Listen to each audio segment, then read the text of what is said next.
श्री गणेशाय नमः। पितृपक्ष की सबको हार्दिक शुभकामनाएं।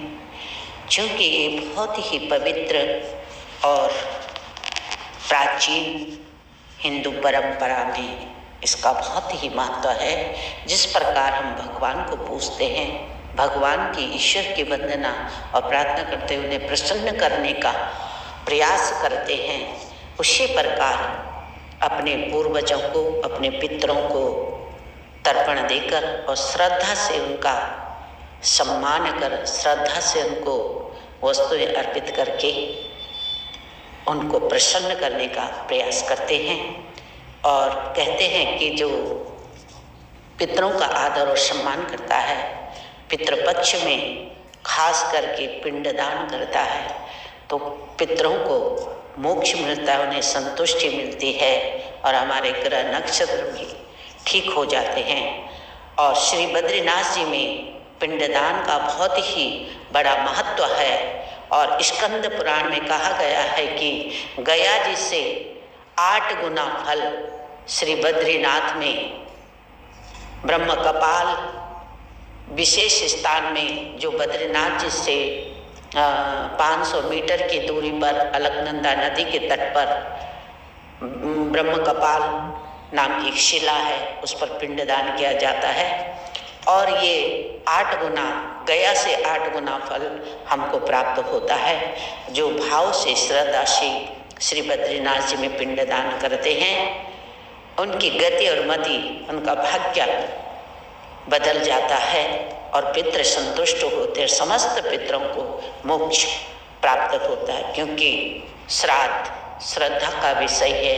नाम से ही इसकी विशिष्टता जानी जा सकती है कि श्राद्ध ही श्रद्धा ही श्राद्ध है। यदि हमने अपने पितरों का स्मरण किया, जिनके पीछे हमारा जीवन है, हमारी संतति है, हमारा वंश है, और कहते हैं कि जिनके पितृ प्रसन्न रहते हैं, इस जगत का ऐश्वर्य तो प्राप्त होता है, धन संपदा तो प्राप्त होती है, लेकिन वंश की वृद्धि भी पितरों के आशीर्वाद से सदा बनी रहती है, निरंतर बनी रहती है। और ब्रह्म कपाल जो है, जो शिला है, क्योंकि गया जी में एक असुर हुआ। जब ब्रह्मा जी सृष्टि की रचना कर रहे थे, तो वह असुर ऐसे ही पैदा हो गया। और ब्रह्मा जी को बाद में पता लगा कि मैं जब सृष्टि की रचना कर रहा था तो एक असुर स्वतः ही पैदा हो गया है।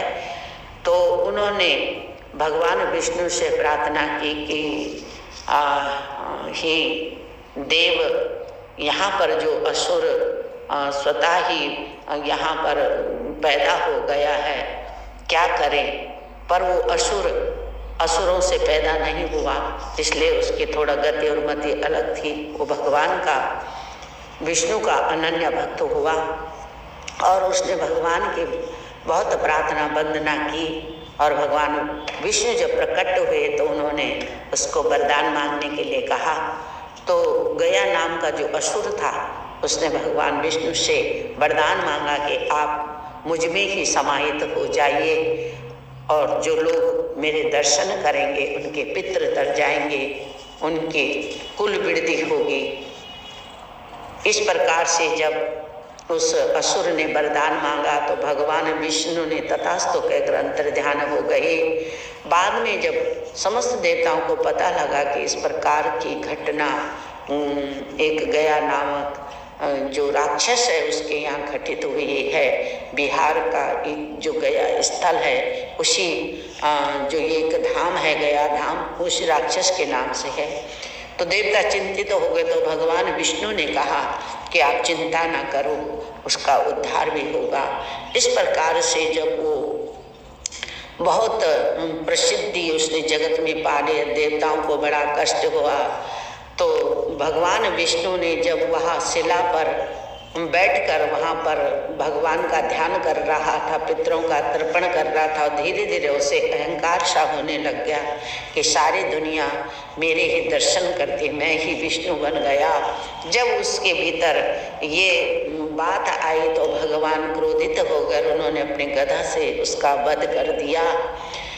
पर वध होने से पहले जब उसको पता लगा कि भगवान मेरा वध करने वाले हैं विष्णु, तो उसने विष्णु भगवान से प्रार्थना की कि हे प्रभु, मैंने जो कुछ भी किया जनहित में किया और ये जगत के स्वभाव के कारण मुझे अहंकार हुआ।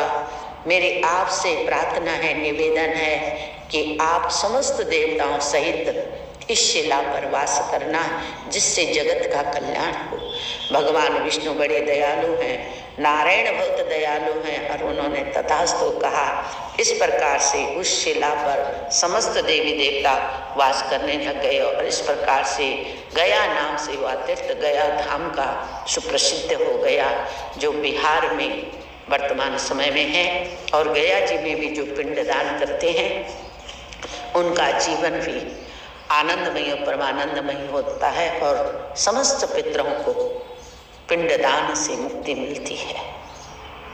ज्ञात अज्ञात पितरों का यदि किसी ने बद्रीनाथ जी में या गया जी में पिंडदान कर दिया पितृपक्ष में, क्योंकि विशेष समय होता है पितरों का, इन्हीं भावों के साथ गुरुमानंद ने पितरों को कोटि कोटि नमन और प्रणाम करती है वे सदा प्रसन्न रहें और भगवान विष्णु शंख चक्र गदाधर उनको मोक्ष प्रदान करें, अपने वैकुंठ धाम में उनको स्थान दे।